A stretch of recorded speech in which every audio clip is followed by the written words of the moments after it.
guys, and welcome back to Air. So let's just jump right back in. This really sounded like Kana was overreacting. It was difficult to imagine that idyllic furball falling into any danger. On the other hand, it wouldn't surprise me if that furball could use telepathy. Tell her we're gonna go look for Potato together. What a bother. I got up and said to Kano, "Let's go." What? You'll come with me? Yeah. It's more efficient with two people, right? But aren't you working? There's no way I can let you wander outside in the scorching heat by yourself. I sneaked a glance at Hijiri. My mistress stuck out her chest and nodded affirmatively. Is this really okay? I've got permission from the boss. That's right. Okay. She looked to Hijiri and nodded happily. Unable to contain herself any further, she ran out the porch. As I was about to give chase, Hijiri whispered to me, "Watch her physical condition.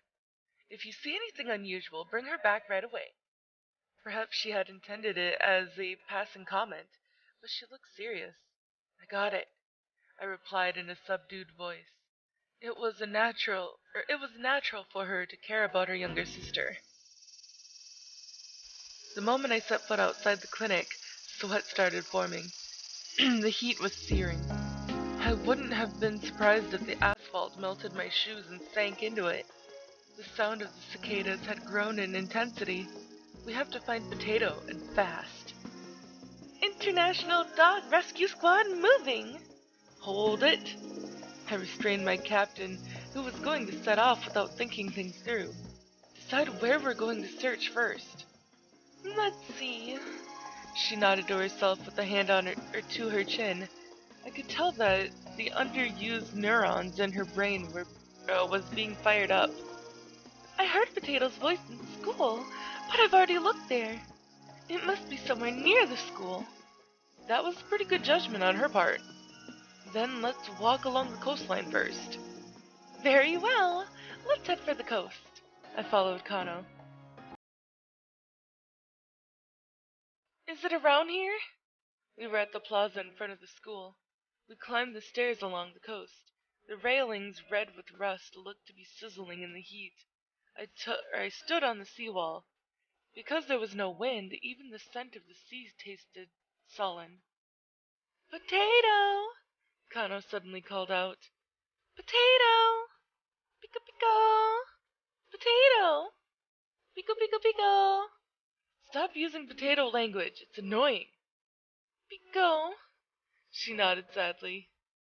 I guess he's not here. We've only just started looking. Let's search along the road to school. Come on. Pico! I told you to stop that. For a while we walked along the seawall. To the left, the mountains extended into the distance with little flat land. Above the heated concrete, I could see the turbulence in the air. We hardly ran into any human beings, let alone dogs. Doesn't seem like he's here. No. Are you all right? Your face looks red. You're bright red too, Yukito-kun. Kano wiped the sweat off her forehead. She put a hand to her head and combed her short hair. She must be feeling really hot. Her back was see-through from the sweat. I didn't know where to look. Anyway, let's get off this path. Yeah, maybe that's a good idea. We descended the seawall through the series of stairs. The seawall and the roads were equally hot. The two of us crouched in the shade. When I leaned back, my sweat-soaked shirt looked almost as if it were steaming. The Takeda shop was right in front of me. That place was nothing but bad memories. Yukito-kun, let's go buy some ice cream. Before that, let me tell you that I don't have any money. I had my puppet with me, but it was also proven that I couldn't make any money here. I've got money, so I'll treat you.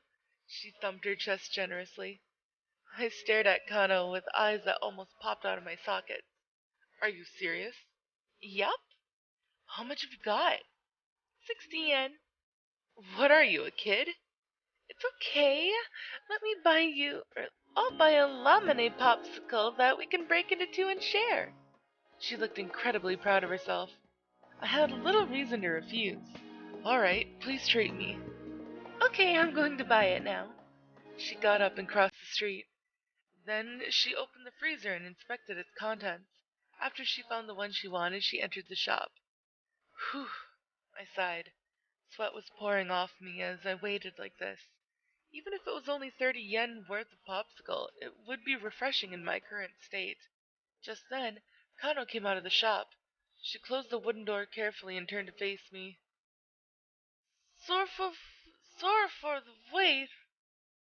She was already stuffing her mouth.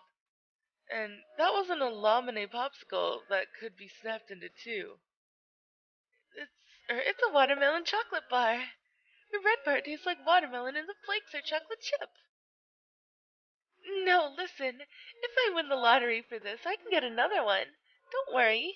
All I've got to do is put my spirit into it and win.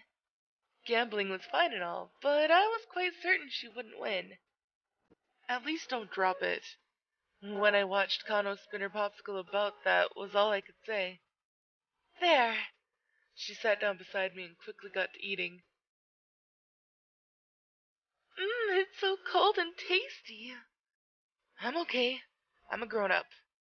I looked up at the sky. The sun was still high overhead. The white woolly clouds chugged along. Damn that furball. What? Hey, does that little guy have a favorite hangout? Favorite hangout? She stopped eating her ice cream and thought about it briefly. The river or the shrine, I guess. Come to think of it, he's led me to that river before. It also led me all the way to the shrine. That was when I saw Kano mutter incoherently and collapse. I had a weird hunch. I should go check it out. Ah! What's wrong? Sorry, I didn't win. It's the bridge. I don't need you to tell me that. It was a small bridge that crossed a small river. It made for a pretty dull sight, even for a slow countryside town. Naturally, Potato wasn't there.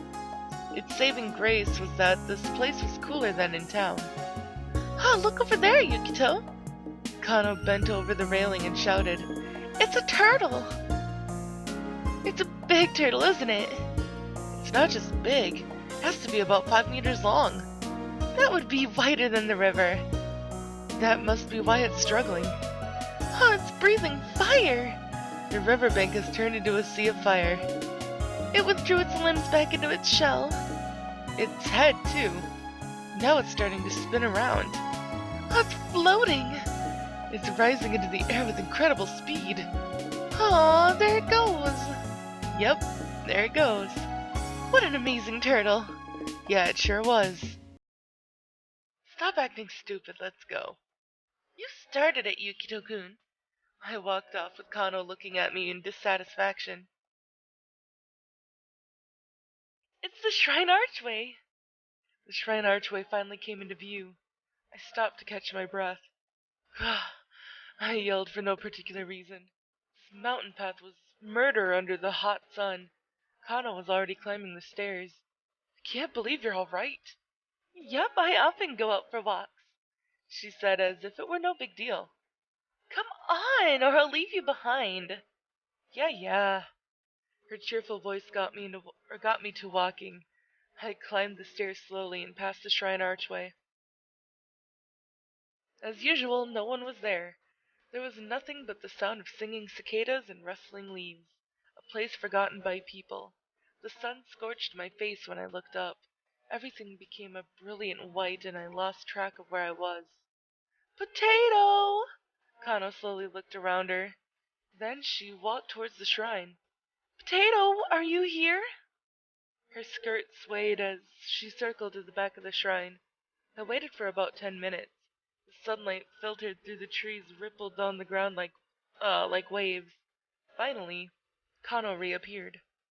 From the way she was walking, I could tell she couldn't find anything. So it's not here either? So it's not here either. She repeated what I said.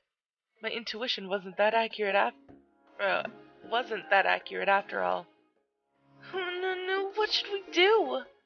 I was pretty sure I heard Potato's voice. She became silent. The song of the cicadas returned to haunt us. sky was a hollow blue. Kano looked at me. Her dejected eyes seemed to be imprisoned by the transparent maze. I came close to recalling something. Am I remembering where Potato has gone? Or is it... Hey, Kano. What? You don't have to answer if you don't want to. But about your magic, can you use it to locate someone? Kano did not speak. I had inherited from my mother the ability to control puppets with my will. It was a power that shouldn't exist, and I believed she told me that the powers we had were not originally limited to telekinesis. If that were true, it wouldn't be strange to find someone with a different kind of power from me. The ability to hear voices of people from far away, for example. The girl in front of me could possibly have such a power. Kana was lost in thought for a long time. Then she gave me a clear answer. I don't think my magic works like that. I see. If that was so, there wasn't any point in continuing this conversation. All right, let's go search again. I was about to walk off, but Kana grabbed my shirt. Hey, what is it? After Kano seemed to have made up her mind on something, she looked at me. She placed her right hand with the bandana to her chest. I'll tell you because I don't think you'll laugh at me. She took a deep breath. This bandana was a present from someone. I've been treasuring it since I was little. That was possibly for as long as she could remember. The yellow bandana was largely free of dirt and damage. Time had been sealed on her wrist. The person who gave it to me told me this. You must keep wearing it until you become an adult. You must not remove it before then. If you can do this, you'll be able to use magic. Magic. The heat receded all of a sudden. I had no idea why. Something stirred in the recesses of my memories. Who gave it to you? I asked, pointing at the bandana. I don't quite remember, because I was too young. Her voice trailed off. I see. Yeah. So I've kept it on my wrist ever since then. Ever since? Do you mean that literally? Yep. She nodded with a smile as if it were a natural thing to do. I realized that I had belittled her. She had that bandana around her wrist ever since she was a child. If that were true, then it was no mean feat. I got into trouble for it when I had to go swimming or for physical examinations. I was also picked on once or twice. She lowered her gaze. This girl who had always worn a bandana must have been judged eccentric by her peers. But my sister would always save me. She'd always try her hardest to convince them in my place. She'd beat up all the kids who picked on me too. Even the big boys got beaten up by her. I checked the surroundings to make sure Hijiri wasn't around. That's why I'm able to come this far. Kano laughed. She was proud of her own self, as well as her kind and reliable sister. I'm sorry, guys, that got to me. She put her hands together and did a stretch. The yellow cloth fluttered in the midsummer sunlight. Kano's face clouded over with worry. But... She lowered her hand and looked at her bandana. I think I'm actually afraid to take it off. What if I still can't use magic after I take it off? I'm always worried about that. But lately I'm starting to think differently. She cocked her head. Then she looked at me. You can make dolls move, right? Yeah. I was really excited when I saw that for the first time. I'd never seen real magic before. Real magic, huh? I muttered to myself. If I learned how to use magic, that would be even more scary. She smiled innocently. Then she noticed that I was looking at her. Oh, I'm sorry. It's okay. Even now, the puppet was in my back pocket. It was my partner for the last 10 years. Why do I have this power? Since the day I could move a puppet, I had never thought about it. Let's go, Yukito-kun. Kano dashed off. I chased her. I looked up at the sky as I ran. Kano's words lingered in my head. If I learned how to use magic, the sunlight was still so hot it could burn the skin. However, dusk was already rearing its head. When we reached the clinic, the sun had already set. We couldn't find him after all. Kano turned around again before the glass door. Potato, where have you gone off to? I wonder about that. Maybe he got bored of me. That's not true. There are some who can't stay in one place no matter how happy they are. Once a person owns something, he will want to protect it. But a person without anything has nothing to lose. I believed that was so. Kano pursed her lips and looked at me, her cheeks letting off a golden glow. She looked as though she wanted to say something. You can look for it again tomorrow. I laid a hand on her head. Her hair, which had been subjected to the sun for the entire day, still radiated warmth. You'll find Potato as long as you keep looking. You're right, she nodded. I'll go look for Potato again tomorrow. That's the spirit. I ruffled her hair to reward her. Kano closed one eye and laughed bashfully. Oh, that's right! Let's bring some box lunches and search all day tomorrow. Wait, you mean I'm going too? Don't worry. I'll have One-chan make enough for two. No, the box lunch isn't the problem.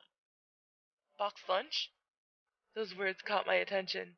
I searched my memory.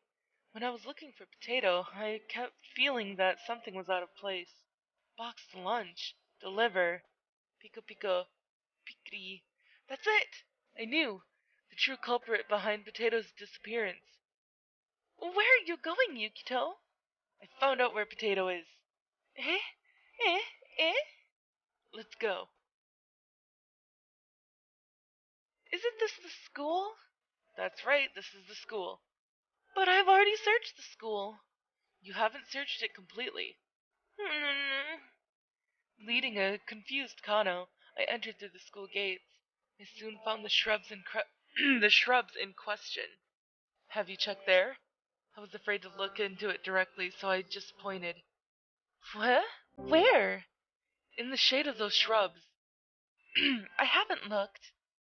But there's no way Potato could be in there. But it's there. It was the day I had come to deliver lunch for Kano.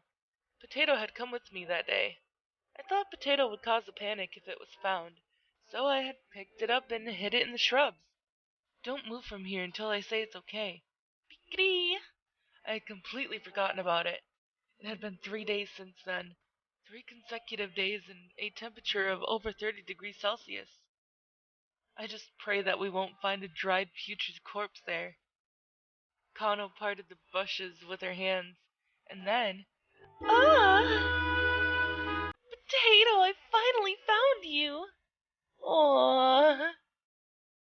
Kano lifted up the nostalgic furball. Go. It had most likely been waiting here all this time. Its fur looked worn out from the setting sun. You mustn't worry me like that. Pico. It was too feeble a cry. It had most likely been calling out continuously in these shrubs. You've lost so much weight. No, it hadn't really. In fact, it looked even bigger with the dirt on him. But how did you know Potato was here, Yukito? It's an industrial secret. Meanie. Meanie or not, it was something I could never tell anyone. Could it be your magic? Let's just say it is. I turned away from the impressed Kano to face Potato. There was something I had to say to it as a human. Potato. Pico? If you tell anyone, I'm going to tie you up and throw you into the sea. Pico pico. Satisfied with his obedient response, I turned away from the school. Come on, let's go home. Okay. Kano smiled with Potato in her arms. And so we set off for home. I'm home! Pico pico! We're back. Oh, Potato, you're back! Pico pico! You mustn't worry Kano like that. Pico. Good, as long as you're repentant. So, where had he been all this time? Well, it was really surprising. I hastily interrupted Kano as she was about to speak. How about dinner first? We had been running around since noon without having lunch. It should be a reasonable request. It's already done. I'll bring dinner now. By the way, we're having homemade curry and pumpkin salad tonight. Yay! Curry, curry! The little sister danced around. Her older sister watched over her with a smile. They didn't seem to find anything suspicious. Hold on. I won't accept a change of menu. Not that. You mean we're going to eat here? What's wrong with that? Though I understand you feel like intruding on the private space of us two girls. That's not what I meant. Is it hygienic to eat here? There'll be no problem as long as you do your mopping properly. She placed the large helping of curry onto the table. 3 humans and 1 dog put their hands together. Let's eat. Let's eat. Let's eat. Pika pika. Without further objection, we began to eat. But this is all the time that I have for this episode, guys, so if you liked it, please give it a big thumbs up down below. And I will see you in the next video. Bye-bye!